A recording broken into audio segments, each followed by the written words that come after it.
वालेकुम स्टूडेंट्स, उम्मीद है आप सब खैरियत से होंगे।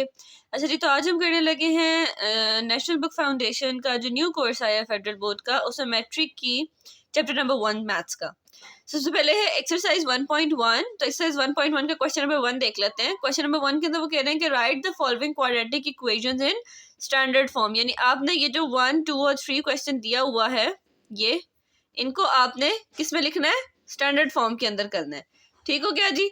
तो अब सबसे पहले देख लेते हैं कि क्वाड्रेटिक इक्वेशन होती क्या है। तो आपकी बुक की पेज नंबर 6 के ऊपर, I guess yes, page number 6 के ऊपर ये क्वाड्रेटिक इक्वेशंस की डेफिनेशन दी हुई है, जिसमें क्लियरली लिखा हुआ है कि अगर आपका पोलिनोमियल सेकंड डिग्री है, यानी आपका पोलिनोमियल क्या हो? सेकंड डिग्री हो, तो वो क्या कहलाएगी? क्वाड्रेटिक इक्वेशन कहलाएगी। ठीक हो गया।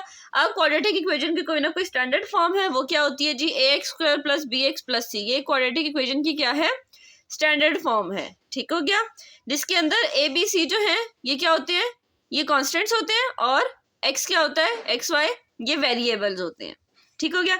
नीचे थर्ड लाइन के अंदर कुछ क्वाड्रेटिक इक्वेशंस की ये एग्जांपल्स दी हुई हैं। x + 1 का स्क्वायर = 4, x² + 3x = 18। ये सब क्या है? क्वाड्रेटिक इक्वेशन की एग्जांपल्स हैं। तो अब हम अपनी एक्सरसाइज की तरफ चलते हैं और देखते हैं कि वो एक्सरसाइज के अंदर क्या कह रहे हैं। उसके तीनों पार्ट्स को बारी बारी हम सॉल्व करते हैं। सो ये आप तीनों पार्ट्स देख लीजिए, पार्ट नंबर 1, 2 एंड 3। अब हम बारी बारी इनको सॉल्व करने लगे हैं, तो चलते हैं इनके सोल्यूशन की तरफ। अच्छा जी, तो अब है ये मैंने तीनों पार्ट्स लिख लिए हैं उसके। ठीक हो गया। एक्सरसाइज 1.1 के क्लास 10th के। तो इसका पार्ट नंबर 1 के सोल्यूशन की तरफ चलते हैं।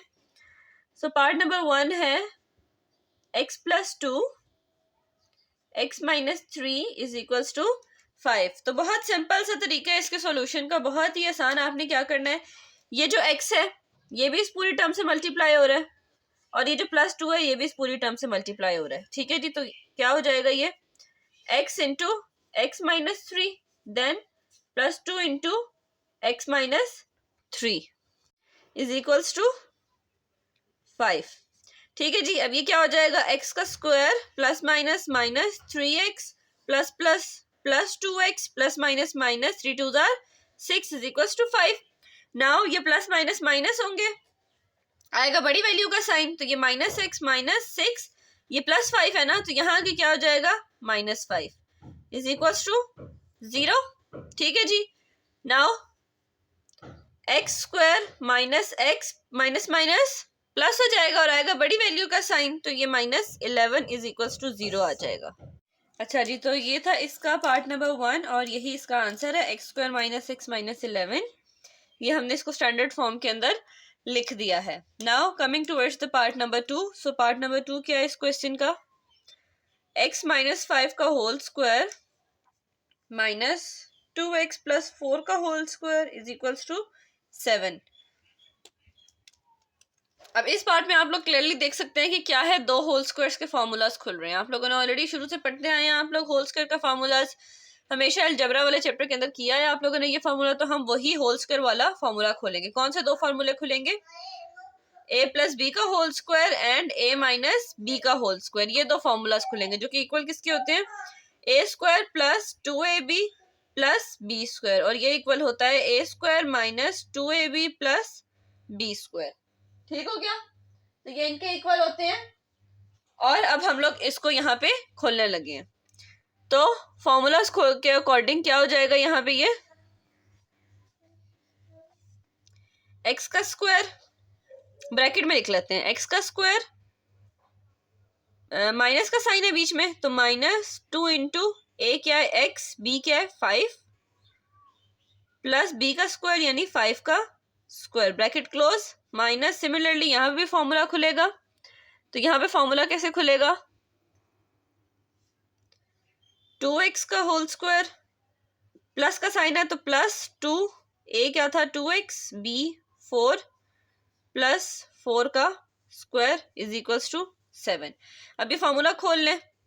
सो x² - 5 2 = 10x plus 5² 25 minus 4x², ठीक है जी, प्लस 4 2 = 8 8 2 = 16x प्लस 4² 16 = 7। ठीक हो गया। नाउ नेक्स्ट स्टेप में क्या, यहाँ पे इज इक्वल टू का साइन नहीं लगेगा, क्वाड्रेटिक इक्वेशन में मिड में साइन लगता है, तो आप शुरू में नहीं लगाते। सो नेक्स्ट स्टेप के अंदर आप क्या करें, इन दोनों ब्रैकेट्स को खोल दें, तो ये हो जाएगा x square minus 10x plus 25 plus minus minus 4x plus minus minus 16x plus minus minus 16 is equal to 7, x square minus 4x, तो ये आ जाएगा माइनस 3x स्क्वायर। ठीक है ना जी, माइनस 10x और माइनस 16, आप इनको डायरेक्ट कैलकुलेटर के ऊपर आ जाते साइन समेत डालेंगे ना, तो आपको कोई मसला नहीं होगा, डायरेक्ट आंसर आ जाएगा। तो आप करेंगे माइनस 10 माइनस 16, तो आंसर आता है माइनस 26, और प्लस 25 माइनस 16, तो 25 माइनस 16 आंसर आता है 9 प्लस 9 इज इक्वल्स टू 7। ठीक हो गया।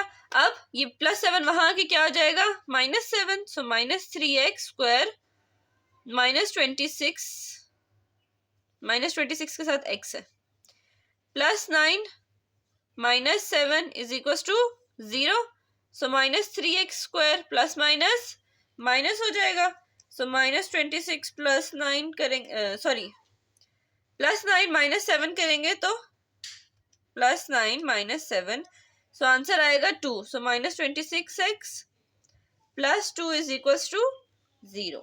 ठीक हो गया, तो ये बन गई है इसकी स्टैंडर्ड फॉर्म, सो यही इसका आंसर है।